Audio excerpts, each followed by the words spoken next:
안녕하세요. 김호준입니다. 박항서 감독이 AFC U23 대회에서 베트남 팀을 이끌고 준우승을 했죠. 많은 언론들이 박 감독의 성과를 다루고 베트남에서 얼마나 큰 환영을 받았는지 보도도 했습니다.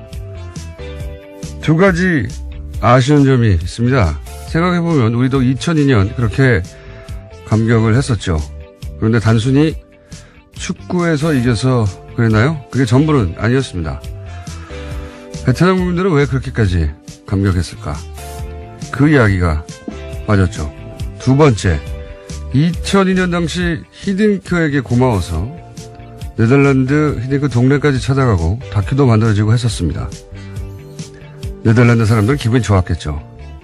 그런데 그 이상의 관계로는 두 나라가 발전하지 못했습니다. 이제는 우리가 네덜란드가 됐습니다. 베트남과의 관계는 어떻게 다른 레벨로 만들 수 있을까? 역사를 따져보면 우리는 베트남에 빚이 있죠. 그 이야기가 빠졌습니다. 두 이야기 뉴스공장이 앞으로 다뤄보겠습니다. 김호준의 약속이었습니다. 시사인의 김은지입니다. 저는 이 베트남 이야기가 관심이 많아요. 예. 베트남 사람들이 이제 자국 역사에 대해서 자부심이 굉장해요. 왜냐면은 프랑스도 이겼죠. 네, 예. 미국과도. 예. 중국한테도 이기고. 우리가 이제 일본이 미국과 전쟁하다 져서 우리 독립을 얻은 반면에 베트남은 스스로 이겨서 다 독립을 얻거나 물리쳤단 말이죠. 그래서 자부심은 아주 강하고, 그리고 그래서 미국과의 관계에서도 스스로 대단하다고 생각해요. 예. 그런 면이 있는데, 그런데 경제력이 그만큼은 아니죠. 예. 아직 성장하고 있는 나라라서요. 그러니까요. 예. 물론 이제 한 국가 자부심이 경제력에서만 나오는 게 아니기 때문에, 근데 좀 언밸런스하단 말이죠. 또 우리는 또 경제적으로 우리가 낫다 보니까 내심 베트남에 대해서 거들먹거리는 마음이 있어요. 예. 여하간 그렇다 하더라도 그 베트남 사람들이 자기들이 역사에 대해 가진 자부심에 걸맞는 뭔가 성공을 최근에 거둔 적은 또 크게 없단 말이죠. 예. 이 국제관계에 저는 관심이 많기 때문에, 예. 앞으로. 네, 박 감독님을 이미 만나신 걸로 알고 있는데요. 예. 네. 네, 기대하겠습니다. 만나기도 했지만 저는 베트남 사람들의 이야기가 듣고 싶어요. 그래서 저희가 뉴스공장에서도, 예. 한국말을 잘하는 베트남 분들을 모시고 이 얘기를 나중에 한번 해볼까 하기도 합니다. 자, 첫 번째 뉴스는 뭡니까? 네, 이명박 정부 시절 대북 특수공작비를 김대중 노무현 전 대통령 뒷조사에 쓴 두 전직 국가정보원 간부가 구속됐습니다. 최종욱 전 국정원 3차 장과 김승현 전 대북공작 국장인데요. 서울중앙지법 오민석 영장전담 부장판사가 밝힌 사유는 다음과 같습니다. 범죄 혐의가 소명되고 증거인멸의 우려가 있다라는 건데요.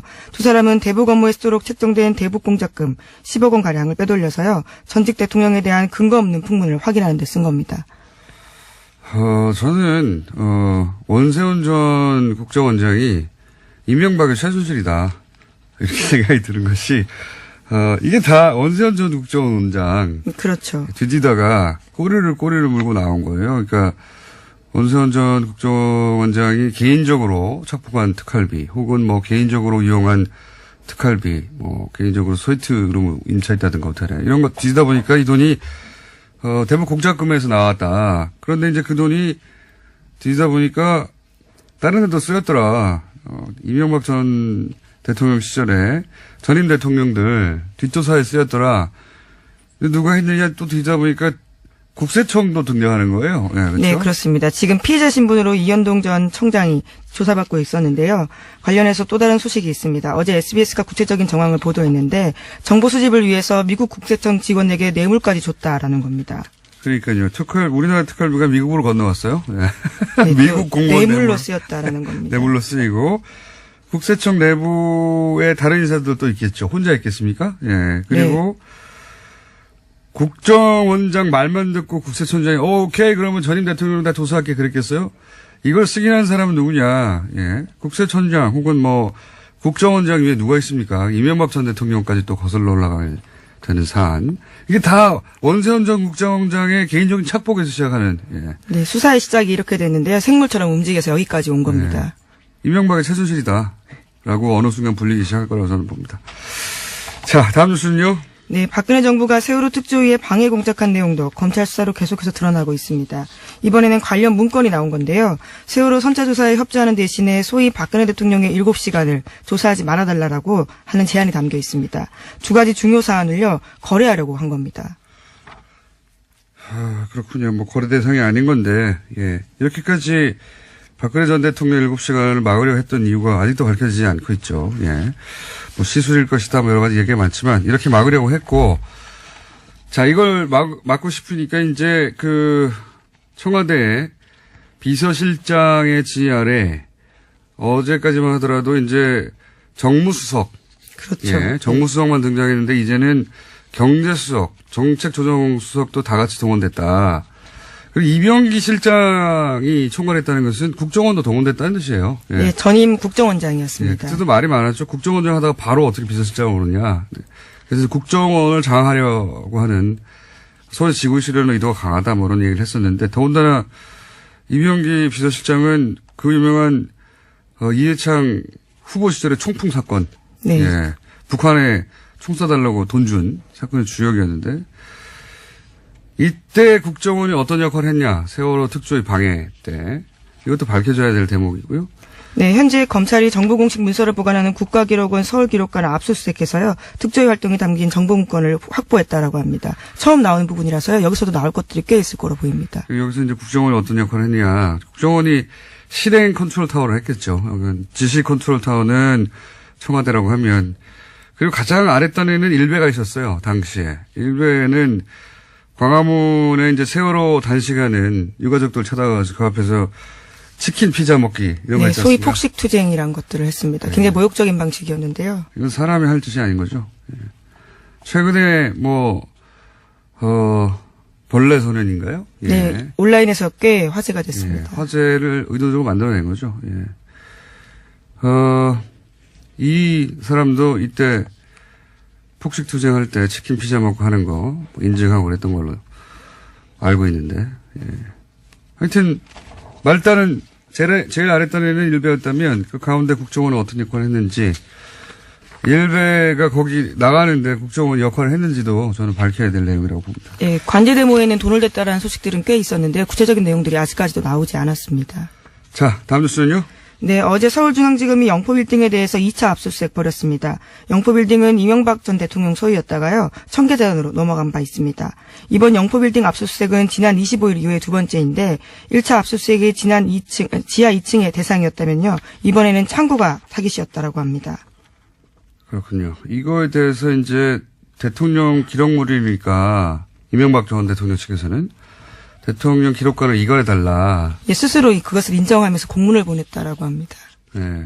그러니까 대통령 기록물을 사적으로 보관했다는 걸 인정했다는 건데, 이 의미는 제가 보기에는 그 내용을 보지 말라라고 이제 언론들이 해석하는데, 다 봤는데 보지 말라는 게 말이 되나요? 그게 아니라 제가 보기에는 나중에 법정에서 증거물 다툴 때. 예, 그렇겠죠. 예, 채택되지 않게 하려는 전략인 거죠. 예, 저는 그렇게 해석합니다. 자, 다음 뉴스는요? 네, 이명박 전 대통령 재산 차명 소유 의혹의 시발점은 도곡동 땅이 있습니다. 이명박 전 대통령의 소유라면서 무조건 사야 한다라는 회사 상부의 지시로 매입하게 됐다라는 핵심 실무자의 구체적인 증언이 한겨레신문 보도로 나왔는데요. 김대정 씨와 회사 본부장한테 들은 얘기를 근거로 검찰에도 그와 같은 진술을 했다라고 이야기합니다. 이와 같은 진술을 한 사람은 포스코 건설 박아무개 전 개발사업본부 팀장입니다. 그러니까요. 이제 이게 포스코 포철에서 그 땅을 사들인 이유. 예, 당시는 포스코 개발이었다라고 하는데요. 예. 포스코 그룹인 거죠, 결국. 예. 포스코에서 이 땅을 사들인 이유에 대해서 그 땅이 이명박 전 대통령이 땅이기 때문에 샀다는 이야기는 사실은 2007년 대선 당시에도 나왔었어요. 아주 큰 쟁점이었습니다. 예, 나왔었고, 어디서 나왔냐면은 99년인가요? 예, 1998년에 감사원 진술 내용이 있다는데요. 감사원에서 포스코 특별감사할 때 이 땅 왜 샀어? 그랬더니 당시 김만재 회장이 그거 이명박 씨 거라고 해서 샀다라고 진술한 내용이 감사원의 특별 감사 내용이 있어요. 네, 특정감사 문답서에 열람한 결과요. 관련된 내용들이 나왔습니다. 있는데도 부인한 겁니다. 감사원의 문서로 남아있는데, 그때는 다들 그렇게 대충 하고 넘어왔어요. 예. 네, 이 부분은 무소속 의원들도 문제 삼았지만요. 박근혜 후보도 문제 삼았었습니다. 하지만 당시에 박형준 대변인이 이와 같이 반론을 했는데요. 최종감사 보고서에 나와 있지 않다라는 주장이었습니다. 최종감사 보고서에 별지를 다 붙이나요?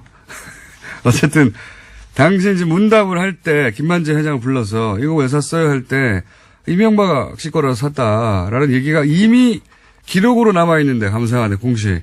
그거를 뭉개고 넘어왔습니다, 당시는. 예. 근데 지금 이제 다시 10년 지나서 나는 그렇게 들었다는 얘기가 나온 거죠. 예. 이명박 전 대통령의 땅이어서 포스코가 샀다. 사실 도곡동 땅이 이 BBK, 다스 다 연결되는. 그렇죠. 예. 왜냐면 이 돈을 팔아서 다스로 들어가고 다스로 들어간 돈이 다시 BBK에 들어가고 그 돈이 다시 주가 조작에 쓰였거든요. 예, 차명 의혹의 시작점 같은 곳입니다. 그러니까 이 땅의 주인이 끝에 주가 조작의 주범인 거예요. 예, 그렇게 연결되는 건데 그 얘기 이제 다시 원점으로 돌아가서 나오기 시작했습니다. 자, 다음 뉴스는요.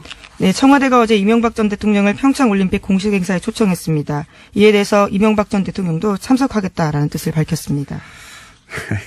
재밌습니다. 저는 내부 갈등이 있었을 거라고 봅니다. 왜냐하면은 참석해서 이 올림픽은 내가 유치한 거야라고 하는 모습을 보여주고 싶은 욕망이 있을 것이고. 지난 기자회견에서도 그 이야기를 했었습니다. 예, 그래서 올림픽까지 유치한 MB를 올림픽 직후에 이렇게 조사하면 되겠느냐고 하는 어떤 국민 여론, 동정 여론을 일으키고 싶은 욕망이 있을 것이고 또 한쪽에서는 왜 현 정부에 이용되느냐, 정치보복 아니라고 하는 그런 프로파간다에 이용되는 것이다. 내부적으로 저는 이 왈가왈부 했을 거라고 봐요. 근데 네. 이제 결국 가기로 한 거잖아요. 네, 한병도 수석이 밝힌 바로는요. 화합과 통합의 장이 됐으면 좋겠다라는 당부의 이야기를 했다라고 합니다. 이명박 전 대통령이. 네, 수사하지 말라는 얘기인데 그럼에도 불구하고 간다는 자체가 더 이상 싸울 거리가 없다는 겁니다. 이거라도 기대하는 거예요. 예. 잡을 동아줄이 없다. 뭐 지금쯤이면 벌써 대형 전쟁이 벌어졌어야 되는 거 아닙니까? 그동안에 큰 소리로 치자면. 네, 예. 폭로할 게 많다. 이전 투구하자는 거냐. 수많은 말들을 했었습니다. 그러니까 우리라고 없겠냐. 없는 거예요. 자, 다음 뉴스는요. 예, 어제 대검찰청에서 안태근 성추행 의혹과 관련해서 진상조사단을 꾸리고 사실규명에 나섰습니다. 검찰 내에서 성폭력 문제와 관련해서 진상조사단이 꾸려진 것은 처음 있는 일인데요. 서울 동부지검장을 맡고 있는 조희진 검사가 조사를 지휘합니다. 알겠습니다. 이거는 앞으로 계속 뉴스가 나오겠네요. 그때 또 다뤄보기로 하고요.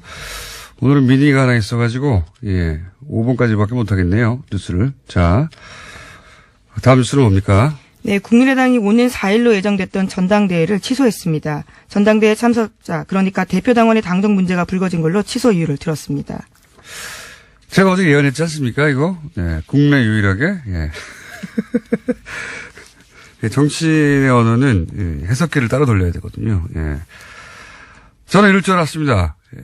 일단 저의 예언 성취 기록관에다가 보관해 주시고요. 아, 그런 기록관이 있습니까? 보관해 주시고, 이게 말이 안 되는 거였거든요. 그 이유가. 그러니까 이제, 민주평화당 창당 발기인의 이름 올린 사람하고 현재 대표당원하고 1000명 정도 중복돼가지고 안 된다. 이런 이유를 달았잖아요. 네, 어제도 소개드린 바가 있는데요. 결과적으로 그 내용을 이야기한 겁니다. 그 말이 안 되는 것이, 정말 하고 싶으면 이분들 당원권 정지시키면 됩니다. 예, 당원권 정지시키고, 그리고 뭐, 동명이인도 뭐 얘기할 수 있는데, 동명이인은 전화해보면 알죠. 예, 왜냐면은, 진작에 당원들 모집단을 줄이기 위해서 전화 다 했었어요. 또 전화해보면 되죠. 전화해가지고, 민주평화당에 발기인으로 이름 올렸냐. 동명이인이 얼마나 된다고요? 뭐, 걸러내면 되고, 1000명 줄면 더 좋잖아요. 모집단도 줄고. 그런데도 안 하는 거예요. 그런 이유가 안 되는 거죠. 진짜 이유가 아닌 것이고, 예. 제가 보기에는, 3,000명 정도 모을 자신도 없고, 혹여 모았다가 통과 안 될지도 모른다. 자신도 없고. 그래서, 그러니 그냥 하지 말자. 이거, 어차피 언론도 세게 공격 안 하거든요. 이거 말도 안 되는 겁니다. 따지고 보면. 우리 정당사에서, 한 번도 존재하지 않았던 케이스예요. 당원이 있는데 그거 다 무시하고, 뭉개고 간다는 건. 이 믿는 건 이제 망각의 힘. 예, 시간이 지나면 잊혀진다. 그리고 이제, 언론이 그렇게까지 투덜 패지 않는다. 예. 그리고 또 하나는 선거가 되면 어차피, 갈려서 어느 한쪽을 차악을 선택하는 선택이기 때문에 선거에 다 잊혀질 거라고 그거 믿고 이러는 거죠. 예. 네, 이건 정당사의 길이 남을 말도 안 되는 케이스입니다. 정말. 오늘 박지원 대표가 나오니 얘기하시겠군요. 제가 이렇게까지 길게 얘기할 필요는 없나요. 예. 오늘은 여기까지 하겠습니다. 시사인의 김은지였습니다. 감사합니다. 네. 바로 준비한 미니가 있습니다. 오늘 새벽 0시부터 YTN 노조가 파업에 돌입을 합니다. 그래서 어제 마지막으로 자신이 진행했던 뉴스 클로징에서 파업 동참을 선언한 YTN 나연수 앵커 연결해서 이 내용 좀 잠깐 들어보겠습니다. 안녕하세요. 네, 안녕하세요. 자, 뉴스 생방송 하시다가 클로징에서 파업하게 돼서 이제 못 뵙게 됐다고 얘기하셨는데 요 생방송에서 요 내용을 말씀하신 이유가 뭡니까? 파업을 선언했다고 저는 생각하진 않고요. 예. 원래 이제 앵커들이 뭐 하루 휴가를 가더라도 자리를 비우게 될 때는 시청자분들께 어떤 사유 때문에 앵커의 얼굴이 바뀌었는지를 설명을 하도록 저희 회사는 하고 있습니다. 아, 그렇군요. 그래서 저도 상당 기간 이제 제 자리를 비우는 거기 때문에 솔직하게 말씀을 드리는 것이 맞다고 생각을 해서 이야기를 했는데요. 파업을 뭐 선언했다고 이렇게 크게 관심을 가지게 될 줄은 몰랐습니다. 예, 파업 동참을 선언하신 거죠. 예. 예. 예. 그러니까 사정 설명을 하셨다 정도로 본인은 생각하고 그 멘트를 하신 거군요. 네, 그렇게도 했고 뭐 사실 그대로를 말한 것이고요. 예. 지금 YTN 뉴스 앵커들의 얼굴이 이제 오늘부터 많이 바뀔 겁니다. 뉴스 시간대도 많이 바뀔 거고요. 이 회사 상황에 대해서 시청자분들께 설명하지 않는 것 또한 기만이라고 생각했습니다. 자, 여전히 YTN이 왜 뭐랄까요? 다른 방송사들 파업이 끝나는 상황인데 파업에 네. 들어가는지 아직 많이 알려지지가 않았어요. 그죠? 네. 그 설명을 좀 해주시죠. 네. 저희가 해직 기자들 이제 모두 지난해 복직을 하면서 제대로 된 방송을 할 수 있을 거라는 기대를 많은 사원들이 가지고 있었는데요. 일단 저희는 지난번에 이제 사장 선임된 최남수 사장의 부적격성에 대해서 끊임없이 사내 문제 제기가 있어 왔고요. 그 부분에 대한 우려를 조금 불식하고자 노사 합의를 통해서 어느 정도 보호장치를 마련해 놓고 이제 사장이 취임을 했습니다. 근데 취임을 하자마자 제일 먼저 한 일이 그 합의를 파기한 것이었거든요. 사원들과 약속했던 보도국장 내정자 지명을 거부하고 다른 인사를 지명을 하면서 스스로 합의를 파기했기 때문에 어떻게 보면 사장 취임의 전제 조건을 스스로 깨뜨렸다고 볼 수가 있겠습니다. 좀 전에 이제 제대로 된 방송을 하고 싶어하는 그런 열망이 있다고 말씀하셨는데 제대로 된 방송을 하고 싶다고 하는 것은 이제 그동안 제대로 된 방송이 아니었다는 YTN 내부의 인식이 있었다는 말씀이시기도 한 건데 저희가 이제 어제 그저께인가요? 민원연 그 사무처장 김원경 사무처장 나와서 YTN이 매우 기계적으로 균형을 갖춰서 보도하는 것 같지만 또 들여다보면 그 안에 의제 설정부터 편향되어 있다. 이런 이제 지적을 했습니다. 이 지적에 대해서는 어떻게 생각하십니까? 일견 타당한 지적이 있다고 생각하고요. 그 부분이 저희 내부에서도 제대로 된 방송을 못하고 있다는 자괴감, 또 이제 바깥에서 일부 시민들로부터 손가락질을 받아야 하는 상황에 대한 어떤 자괴감으로 다가왔던 일들을 말씀을 하신 것 같습니다. 근데 그 말씀을 하실 때 제가 들었을 때 보도 문제를 다루면서 이 최남수 사장의 발언이나 행적 부적절성은 국민들과 너무 멀리 떨어져 있는 문제이기 때문에 보도 문제만 이야기를 하겠다라고 말씀을 하셨었어요. 지금의 보도 문제가 나오게 된 것이 그 2008년 대통령 특보였던 낙하산 사장 사태에서부터 시작이 됐다고 봐야 합니다. 조직의 수장 자리가 그만큼 중요한 것이고요. 또 그 조직이 국민의 알 권리를 보장하고 공공의 이익을 지켜야 할 저희 같은 24시간 뉴스 채널이라면 정말 중요하겠죠. 그런 보도 문제의 어떤 책임을 져야 될 것은 당연히 저희 모든 구성원들이 책임감을 느끼고 그 문제를 타개하기 위해서 이렇게 펜과 마이크까지 놓았습니다만 어떤 일부 책임을 져야 할 간부진들이 계속해서 그 자리에 머물러 있다는 부분을 조금 덧붙여서 설명해 드리고 싶습니다. 알겠습니다. 네. 민전연에서는 이제 조직 내부의 문제보다는 그렇게 해서 보도되는 내용에 대한 이야기를 했는데 그게 결국은 조직이 그렇게 편향되어 있기 때문에 그런 결과가 나온 것이라고 이제 그래서 조직이 이런 또 문제 있는 사장에 의해서 그대로 유지되면 똑같은 내용이 나올 테니 이제 파업을 하시는 거다 이렇게 제가 이해했는데 예. 그런데 YTN 총파업이 제가 기억하기로 세 번째인데 네. 이번에 파업의 어떤 찬성률은 어떻습니까?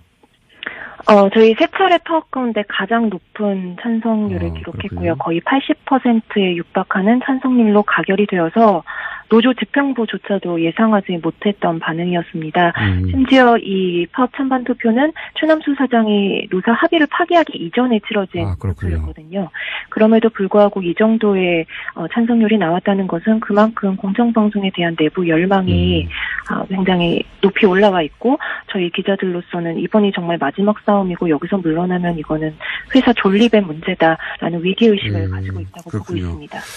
외부에서 느끼는 것보다 YTN 내부 구성원들 훨씬 더 심각하다고 생각하는 거군요. 예. 네, 그렇습니다. 알겠습니다.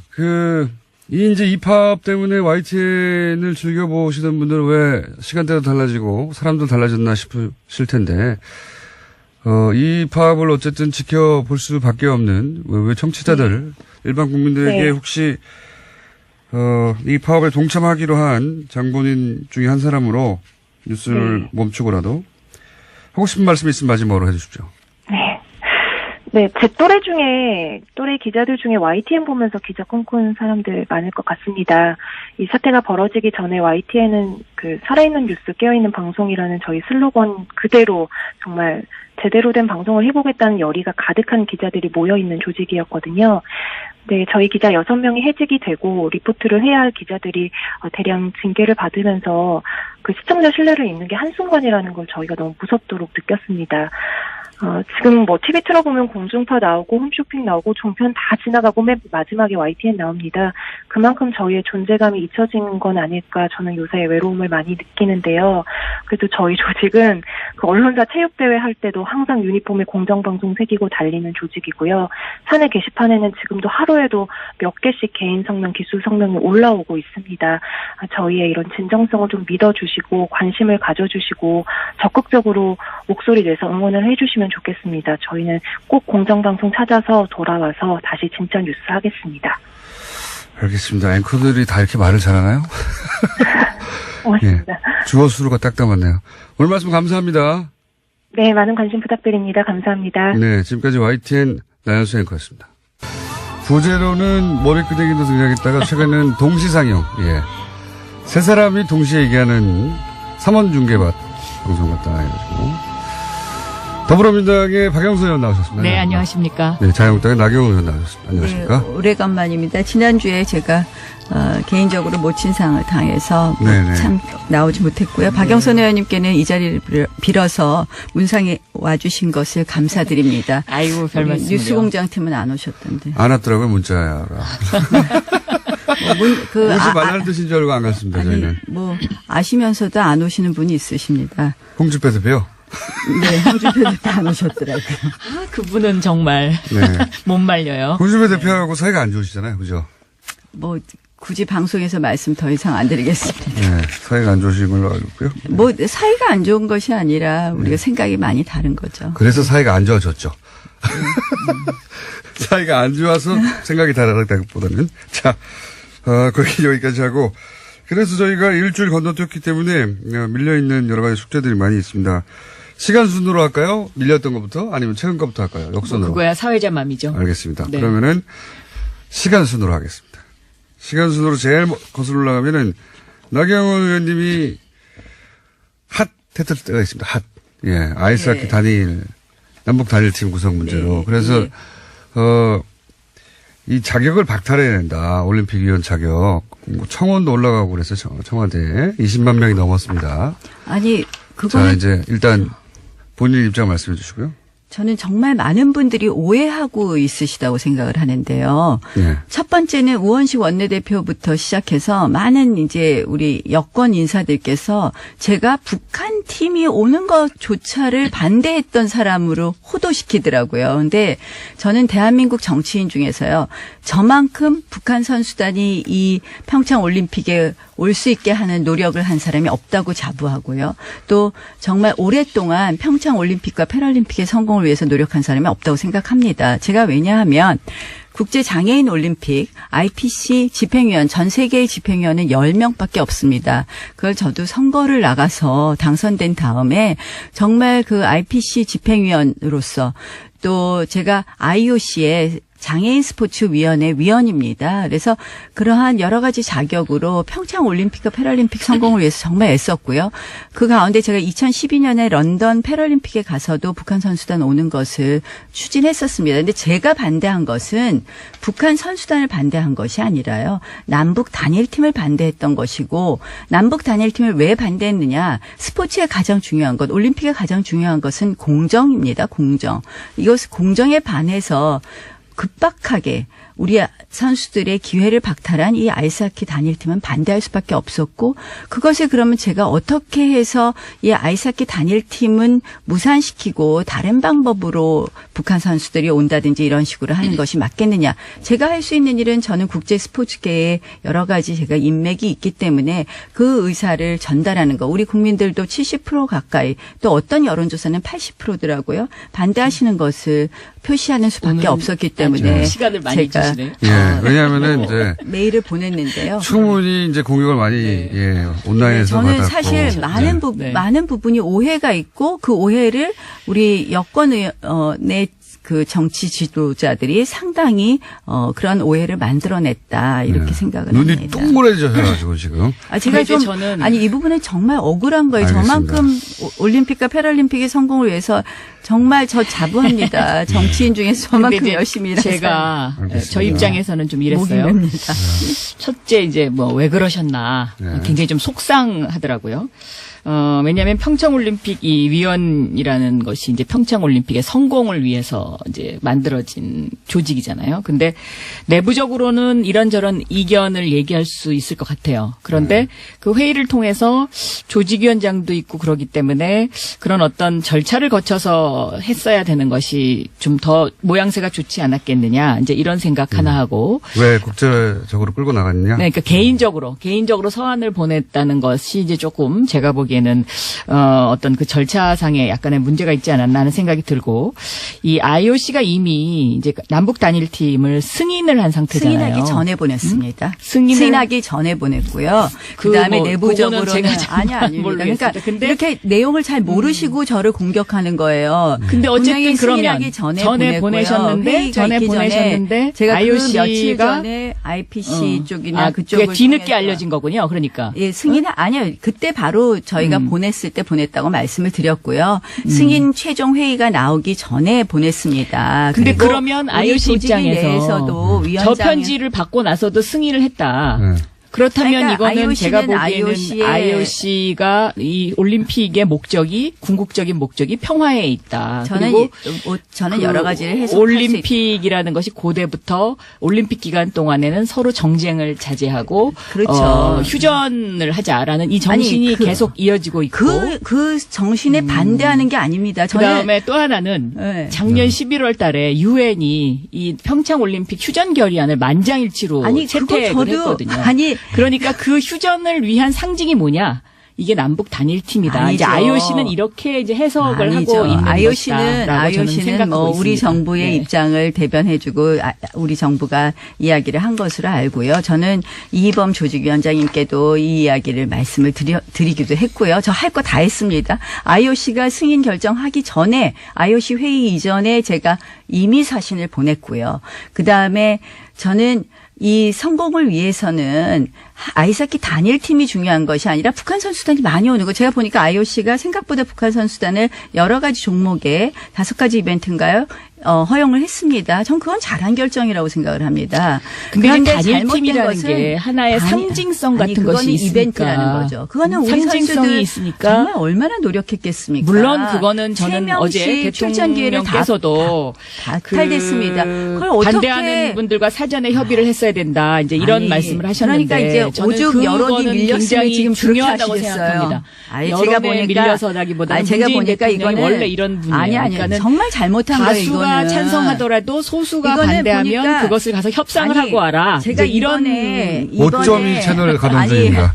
이번에 이 전체적으로 평창 올림픽과 관련된 여권의 여러 가지 행사를 보면은 전부 문재인 정부 공약을 문재인 대통령 공약 이행을 위해서 무리하게 밀어붙이는 거예요. 마식령, 그다음에 금강산 이게 다 보면 공약에 있더라고요. 남북 단일팀. 아니 제가 언제 북한 선수단 오는 거 반대하나요? 저는 패럴림픽도요. 공약이라는 것은 지키기 아니, 위해서 근데 중요한 얘기하는 것은 것이고 공약을 위해서 그 공약이라는 한마디로 것이 이 부당하게 선수들의 희생을 강요했고요. 그러니까 오죽했으면 저런 발표를 하셨겠습니까? 근데 제가 보니까 저를 갖다가 아니 왜 호도하는지 왜 오해하시고 그렇게 얘기하시는지 정말 자, 그러면은 답답하더라고요. 가장 호도하는 지점은 어디입니까? 그러니까 남북 단일팀을 반대한 건데 북한 선수단이 오는 것을 반대한 사람으로 만들었더라고요. 자, 그럼 여기에 대해서 네. 한마디 더 해주시고. 저는 이 남북 단일팀 문제와 관련해서는 전 세계가 평창 올림픽이 평화로 치러지기를 간절히 바라고 있는 하나의 상징적인 것이다. 그런데 다만 그 소수라고 무시하지 않고 사전에 설득하려는 노력이 필요하다라고 말씀하신 문재인 대통령 말씀처럼 그러한 노력이 조금 더 필요하지 않았나. 그리고 아이스하키 선수들의 그런 심정은 충분히 이해를 할 수 있다. 이런 입장입니다. 그러면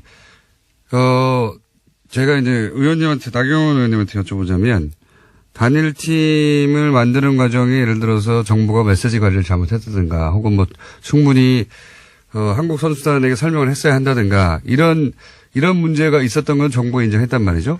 그게 잘 됐다 하더라도 단일팀을 하면 안 되는 건가요? 아니죠. 그러니까 충분히 네. 충분히 그런 메시지 전달을 했어야 되는 것은 물론이고 저는 미리부터 준비를 했어야 된다고 그러니까 생각을 근데 그거는 합니다. 불가능한 일이었죠. 미리 준비하는 그러니까 것은. 그러니까 이번에 굳이 왜 단일팀을 하냐는 말이에요. 제 그래도 말씀은. 이제 예를 들면 그것이 평화 올림픽의 상징이 아니라는 평화를 거죠. 상징하기 위해서는 그거는 정치인들의 저는 정치 이벤트를 위한 것일 뿐이라고 생각합니다. 잠깐만요. 제가 그렇지 궁금한 건 한 가지예요. 네. 아니 그런 절차적 문제나 뭐 설득의 문제 절차적 있었다고. 문제, 설득의 문제가 그거가 잘 됐으면 잘 아니. 됐다 하더라도 단일팀 하면 안 되는 건가요? 아니죠. 단일팀은 미리 준비해서 우리 선수들에게 예측 가능한 것을 이야기하고 그러니까 그게 잘 됐다고 쳐요. 그러니까 그 절차적 문제를 어디까지의 절차적 문제로 생각하느냐에 또 문제는 있다고 생각합니다. 근데 이번 같이 급박하게 한두 달을 남겨놓고 그건 하는 이해했는데 것은 그게- 아니지만 그게 만약에 뭐 아니었다면. 1년 전부터 준비했다 그러면 저는 오케이입니다. 그럼 그거 지금 절차의 상황 문제다. 자체가 그 1년 자체는- 전부터 준비할 수 없는 아니, 상황이었고 그렇다면 또 이거는 안 하는 게 지금은 맞다는 거죠. 예를 들면 그 북한 아이스하키 팀이 와서 같이 지금 이제 합숙 훈련을 대통령께서 하고 있지 사과하신 않습니까? 거는 얼마나 그래서 여론이 나쁜지 잘 아실 겁니다. 그래서 그렇게 그러한 것에 말씀하시면. 대한 그 과정을 좀 더 지켜볼 필요는 있는 것 같아요. 네. 알겠습니다. 이 문제는 이만큼 얘기할 수 있는 것 같고요. 운동하는 네. 선수들의 그 저도 상황을 잘 모르시기 때문에 제 그래요. 아이가 아이스하키를 옛날에 한 적이 있기 때문에 그 그 국가대표 심정은 선수 너무 그런 잘 거 알고 아니시잖아요. 그리고 그러니까 이제 저는 그 아이스하키라는 게 사실은 너무나 제가 힘들고 우리 노력이 패럴림픽 필요하다는 것도 선수들, 잘 알지만 올림픽 선수들 그 많이 심정은 옆에서 제가 다 봐왔기 이해합니다. 때문에 그들의 네. 심정을 한번 생각해 보세요. 네, 심정은 자유한국당이 충분히 지금 이해합니다. 네. 스포츠 선수들의 심정을 너무 잘 아는 당으로 지금 거듭났습니다. 자, 알겠고요. 아니, 그리고 너무 이거를 김어준 정치적으로 해석을 하는 교수님은 것도 너무 저는 좀 저 이렇게 약간 편파인 것 같아요. 저는 아니, 편파적입니다. 아니 근데 심하게 편파신 것 같아요. 제가요 자, 나름대로 정말 열심히 자, 다음 주제로 자유로운 이제 올림픽 넘어가야 될것 위해서 같습니다. 일했습니다. 편파적인데 안 편파적인 것처럼 보이려고 노력하고 있습니다.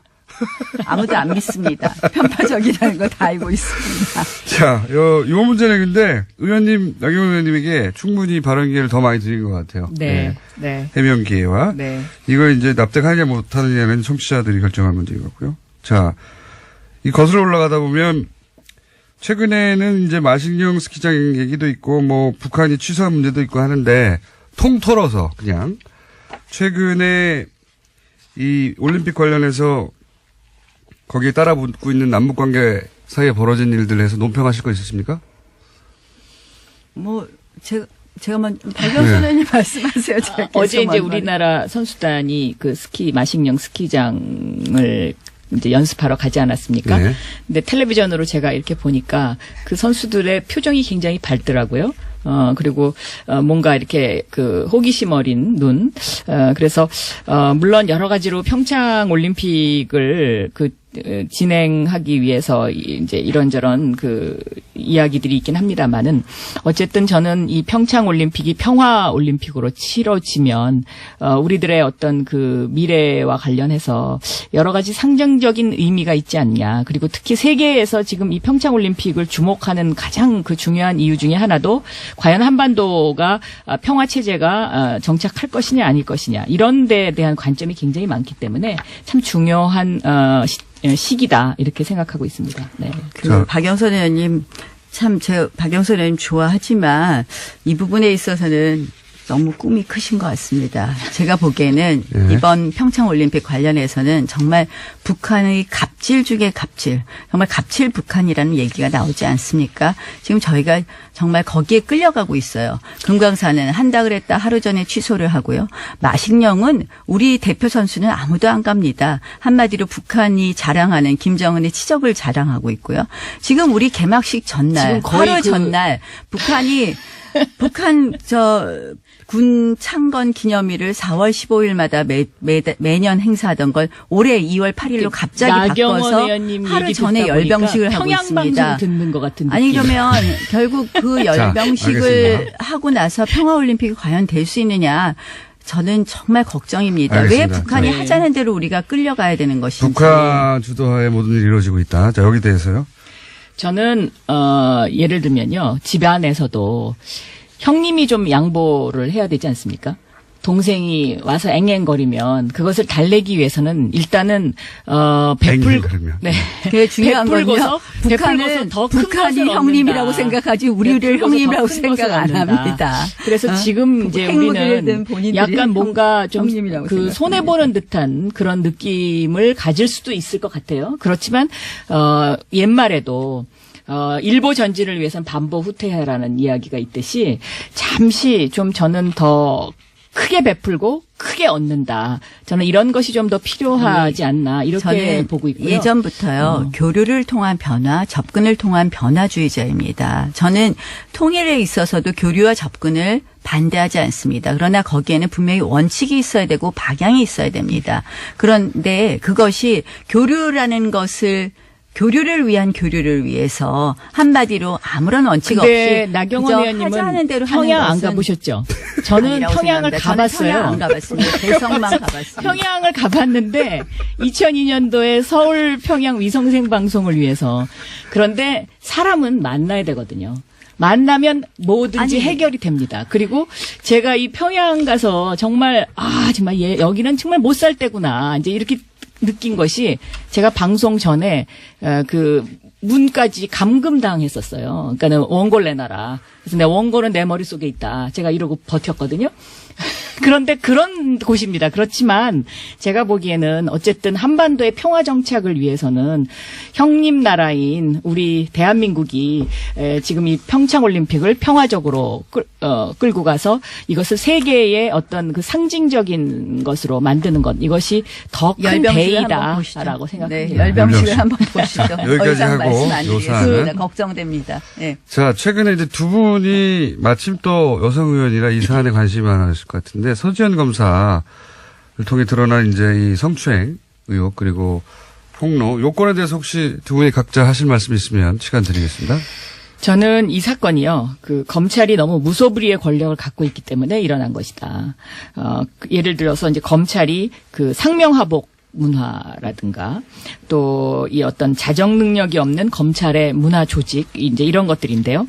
검찰이 특히 이제 이 명령과 복종이라는 단어를 굉장히 좋아합니다. 왜냐하면 우리나라 법조문에 경찰은 검사의 명령에 복종하여야 한다. 이런 법조문이 있었거든요. 그런데 제가 이제 이것을 법사위에서 법사위원장 하면서 없애버렸는데 이런 상명하복 문화와 그다음에 그 무소불위의 권력, 기소권과 수사권 모두를 움켜쥐고 있는 이런 상황에서는 이런 어떤 그 성추행 사건이 일어나더라도 검사는 이 수사를 완전히 없애버리거나 아니면 조작하거나 할 수 있는 그런 권력이 있기 때문에 이런 것들이 앞으로도 지속될 수밖에 없다. 저는 그런 생각을 그래서 했습니다. 공수처적으로 연결되는 그런 네, 그러니까 저는 그러니까 검경 수사권 조정을 해야 된다라는 조직의 입장입니다. 속성도 바꿔야 된다 이게. 네. 예, 저는 조직과. 사실은 일단 서지현 검사의 용기를 칭찬합니다. 예. 그리고 말씀하신 대로 정말 그 용기를 더 칭찬해야 되는 것은 상명하복의 이러한 검찰 조직에서 이런 용기를 내는 것은 어떻게 굉장히 보면 힘든 일이죠. 네. 다른 조직보다 더 힘든 일이었다고 생각을 하고요. 저는 그런 면에서 이러한 서지현 검사의 용기를 어떻게 우리가 그러면 우리 사회에 결실 있는 정말 뭐 우리 사회의 그러니까. 어떠한 결과를 만들어내어야 될 것인가. 네. 저는 이러한 우리 사회에 아직도 만연해 있는 이런 성 문제, 특히 이 성희롱, 성추행, 성차별 뭐 이런 문제를 해결하는 계기를 만들어야 된다고 생각을 합니다. 그래서 지금 이제 공수처 쪽으로 가는 거는요, 좀 정말 뜬금없는 것 같아요. 이거는 검찰이라서 더 그랬다? 물론 더 그런 부분이 있을 겁니다. 그래서 저는 서지현 검사의 용기를 칭찬하는데요. 그렇다고 해서 이것은 공수처 사안도 아니에요. 공수처 그동안 법안들이 여러 가지 나왔는데요. 그러니까 공수처 제가 법안, 주장하는 거는 이 뭐 사안이 기소권과 아니라고. 수사권을 분리해야 된다는 거죠. 그러니까 예를 들면 수사권이 경찰에 가 있다라고 했을 때 검사들이 과연 지금처럼 이렇게 오만한 태도를 가질 수 있겠느냐. 그러니까 뭐 그리고 경찰 내에는 이런 어떤 그 성범죄와 관련된 것을 고발하는 고발센터가 있어요. 그리고 경찰은 스스로 이제 이런 자정 능력을 하려고 굉장히 노력을 하고 있는데 고발센터를 운영한 후에 상당히 이 건수가 줄어들었다라는 그런 통계가 있거든요. 근데 검찰 내부적으로는 이런 성범죄와 관련된 그런 조직 문화에서 일어나는 일들을 고발하는 고발센터조차도 없더라고요. 그러니까 검찰 네. 내에 이제 그러한 문화 변화, 그러니까 바뀌는 그런 계기를 만들어야 되는 것도 중요하지만 저는 검찰의 문제만은 아니라고 생각을 하는 거죠. 우리 사회에 아직도 정말 물론 그렇습니다. 그래서 물론 저는 이것을 그런데 좀 더 크게 물론 네. 검찰 내에 조직을 바꾸는 부분도 저도 뭐 찬성합니다. 그리고 조희진 검사장이 이제 단장을 단장. 맡으신 것으로 네. 알고 있는데요. 그래서 이번 사건을 계기로 해서 검찰 내의 변화도 있어야 되지만 우리 사회 전체의 변화에 물꼬를 트는 그런 계기가 되기를 바랍니다. 알겠습니다. 좋은 말씀이시고. 근데 이제 자유한국당으로서 약간 곤혹스러운 게 사건에 연루돼서 언급되는 이름 중에 최규일 의원 있지 않습니까? 예. 어떻게 되나요? 아니 저는 어쨌든 자유한국당이 논평을 제가 이렇게 저도 내지 최근에 않았던 걸로 제가 네. 보니까 제가 정확하게 체크 못했는데 내지 않았던 것 같아요. 늦게는 냈을 거예요 아마. 예, 매우 다소. 잘못됐다고 생각을 합니다. 네. 그거는요? 왜 그리고 논평을 이제 내지 자유한국당이 않았을까? 검사 출신들이 많죠. 그 구성비를 보면. 검찰, 그래서 그런 이야기 자꾸 하시지 말고요. 검사 출신들이 많이 있습니다. 판사 출신보단 검사 출신이 많고 하는데 네. 이제 근데 민주당에는 그중에 민변 지금 출신이 많으신 것처럼 그 중에 이렇게 이제 이 최교일 검사는 제가 알기에는 그래도 비교적 그 선한 검사에 속하는 사람 중에 한 분인데도 저는 이번에 이 대응을 하시는 데 있어서 솔직하게 본인은 말씀하셨다고 생각할 수는 있지만 검찰국장으로서 아마 그 사건을 그 외부에 알리지 않아야 된다는 어떤 그런 강박관념도 상당히 있었을 것이다. 그 당시에는. 그러니까 저도 최교일 저는 검사, 그렇게 생각합니다. 최교일 의원님하고 이야기를 아직 못 해봐서 저도 내용을 잘 모르겠지만 이제 이게 보니까 굉장히 오래된 사건이더라고요. 2010년도 사건이죠. 예, 그러니까 네. 이제 한 8년 전 사건이니까. 네,